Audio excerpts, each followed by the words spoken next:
A young man lives with worthlessness. He says, my brother graduated, my cousin got a job, everybody else is doing better, this one already got married, look at me, I've got nothing. Iblis did not want the human being to be acknowledged as something worthy.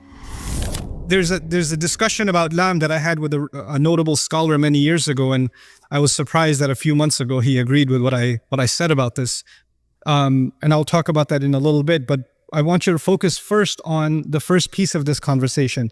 Allah has described that He is about to create our Father, and He has also described the process He's going to use to create us. He says, first of all, I'm going to make him from teen. Now let's pause here for a second. We're not the only creation on this earth made from teen. In fact, all of the animals and all of the species that exist on this planet also are made from teen. So that's the common element between us and the rest of the life that exists on this planet. All of the animals and all of the insects, all of it, that's from teen. Fine. But there's something additional about this creation that He's about to make, our Father, and by extension us, that is more than just teen. There's something more than just this animal presence, this animal existence. And by the way, we have something in common with animals. Animals seek food and shelter. We go to the grocery store seeking food. We go to the restaurant seeking food. We look for shelter too. In fact, those are the two primary things that drive us to get an education and get a job or start a business. At the end of the day, it boils down to food and shelter. What's in the fridge and whether or not you're living in a home that has proper shelter. Are the electricity bills paid? Is the water running? What I'm trying to say is we're just way more advanced at getting food and shelter than animals, but at the end of the day, those are the same basic functions, and then they procreate. They have children, they continue the species, and that's what human beings do too. So in that sense, as far as the continuity of life, we're not that much different from the animal kingdom and from what any other species does. We build homes, a bird builds a nest. We go out and, seek our rizq, and the birds go out and they seek their rizq. But then Allah adds, He's informing the angels, why is this creation from dirt different from all the other species that exist? فَإِذَا سَوَّيْتُهُ, when I make him balanced, taswiyah is actually to perfect and balance the craft of something. So for example, if somebody's designing, or welding metal, they kind of make sure that the metal is welded completely even, and they have tools to make sure that it's completely straight. That's called taswiyah. So Allah says that there's a level of balance and perfection that is going to be added to this creature that doesn't exist in other creatures. But in one sense, other species physically have way more balance than we do. Monkeys can hang on one arm. They have pretty good balance. Birds have amazing reflexes, right? So this is talking more than just our ability to stand up on 2 feet. Allah is telling us that human beings will have an ability to balance opposing things. They're going to have the ability, for example, to balance their individual needs with the needs of their family. They're going to balance their personal responsibilities with social responsibilities. They're going to balance their rights and their responsibilities. They're going to balance, our entire life is actually going to amount to balance. And in fact, today, now, there's a multi-million-dollar industry that, teaches, successful people, business people, executives, they attend these work-life balance seminars, right, to achieve balance. And Allah says that human beings have the potential, this human being will have the potential to live a life that is evened out, that's balanced. As one of the great qualities of the human being that Allah describes, that's going to make him amazing. So first, he's made like every other animal, but then he's got this remarkable ability to balance things. And then he says, on top of all of that, وَنَفَخْتُ فِيهِ مِنْ رُوحِي. By the way, one aspect of balance before I go further is he says, the balance is actually between our impulses, our emotions, and our thought process. So let me explain what that means. When a hungry dog sees something, it goes and it bites it. It doesn't think about the consequences. There's the emotion and then there's the action. That's it. But human beings, they can look at something and say, no, that's illegal. No, that's haram. Their mind comes in at work. They think about the consequences. You're getting late for work. There's a red light, right? You have the ability to balance your emotion, your need, your desire to get to work early, but your need to abide by the law and stop at the red light. We're able to balance our thoughts and our emotions. Unlike other species, when they have an emotion, they have an impulse, they jump on it. They react.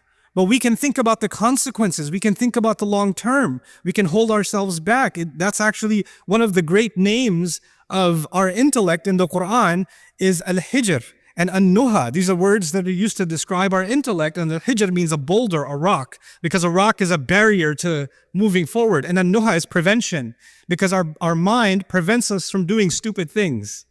It gets in our way, and sometimes, I get overwhelmed with emotions and we make stupid decisions, or we say things we shouldn't have said, or we do things we shouldn't have done because we weren't thinking at the time, because we let our emotions get out of balance, right? So Allah Azza wa Jalla here says, human beings will be made with this amazing ability of balance. Then He says, وَنَفَخْتُ فِيهِ مِنْ رُوحِي, and then on top of that, I will blow into him from my own ruh, meaning the ruh that Allah especially designed for this human being, this special spiritual connection, this special thing that will connect him, this human being, and Allah together in a unique way, in this unique, powerful way. That's what's going to be inside him. So this ruh is inside him, unlike other animals and other species. There's a special kind of thing, a special kind of light inside this human being. So he's made up of these three things. He's made up of dirt, and he's made up of this balance, and he's made up of this ruh. Three components Allah described in this ayah, and He let the angels know these are the three parts that will make this human being amazing.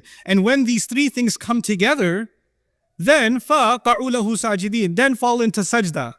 And Allah is making a claim here to all of the angels. And the angels, it's important to note, the angels don't just see the seen.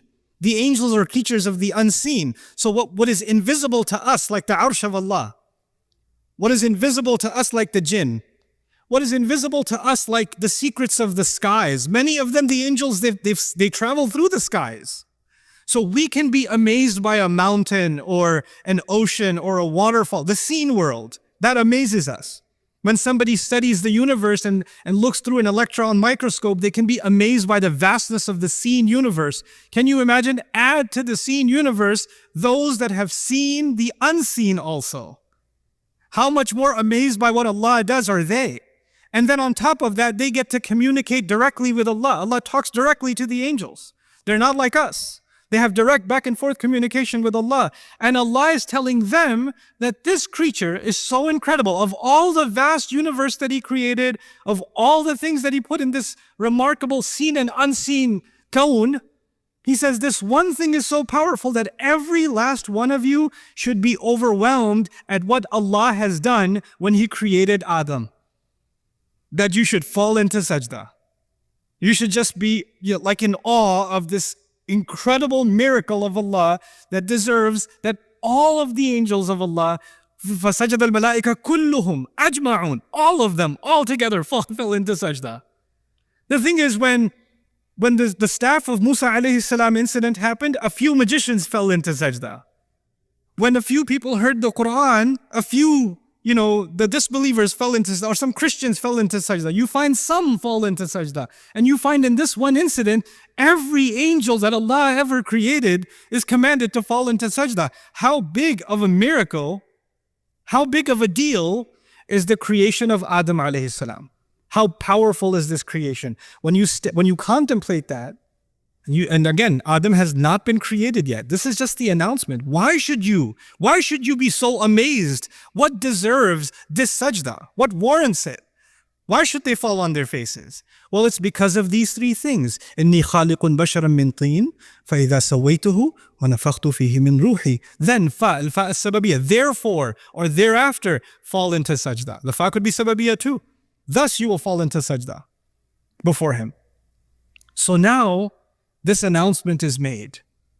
And Iblis, we know, heard this announcement also. And if Iblis heard this announcement, he also knows that Adam is made up of three things. I keep saying three things so it sticks in your head. Three things, three things, three things. But we know that when Allah tells us that when he refused to do sajda, he turns to Allah. He doesn't say, خَلَقْتَنِي مِن نَارٍ وَخَلَقْتَهُ مِن طِينٍ وَسَوَّيْتَهُ وَنَفَخْتَ فِيهِ مِن رُوحِكَ. He doesn't say that. He says, you made me from fire, you made him from dirt.